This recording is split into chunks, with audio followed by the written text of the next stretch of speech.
So we're standing here and we need the singular goal of conservation.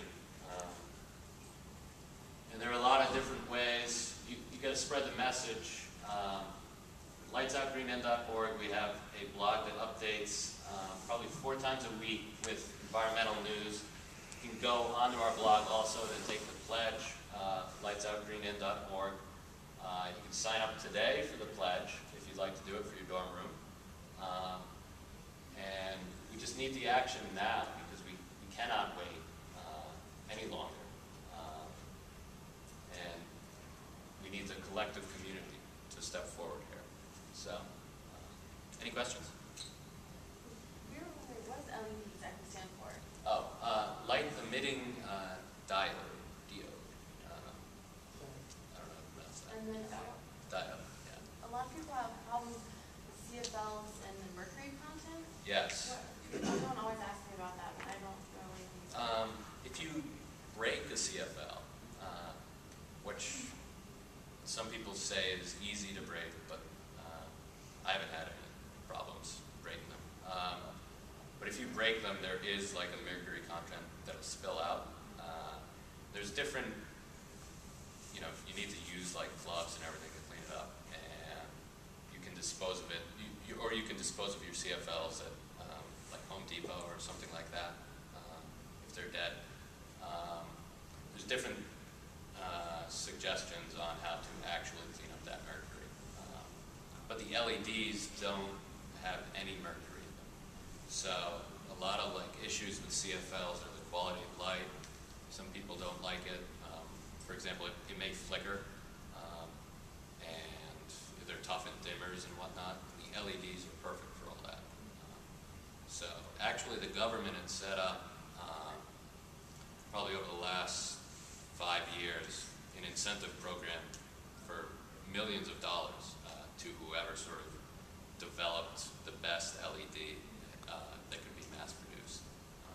So in the midst of that. How do CFLs compare to regular light bulbs as far as their efficiency? CFLs are about 1/3 or 1/4 the energy that regular light bulbs would, and they also last for a lot longer. The LEDs last even longer than the CFLs. It's really a super bulb, but we're not there yet where they can be mass produced for cheap.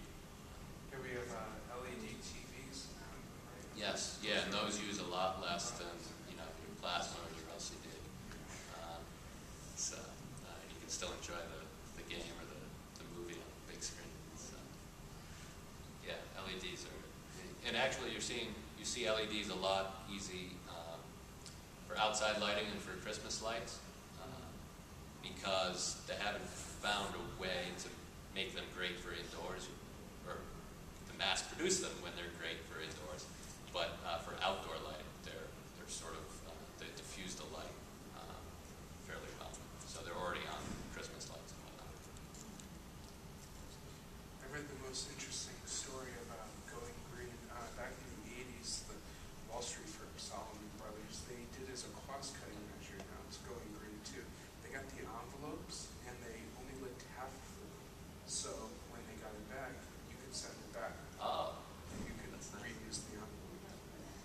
That's pretty good, yeah. Yeah, I mean, it makes so much sense for companies in colleges and whatnot to go green because it really does save you money. Those simple things like that really can save a lot of money. And since they're using tons of envelopes, that'll show up in your bottom line just a little bit, but it will.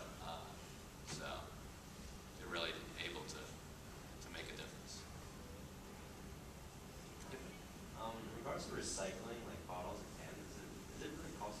I heard it's not really cost efficient to use it like this. I don't know. It takes like more like money to like recycle everything than you get. Yeah.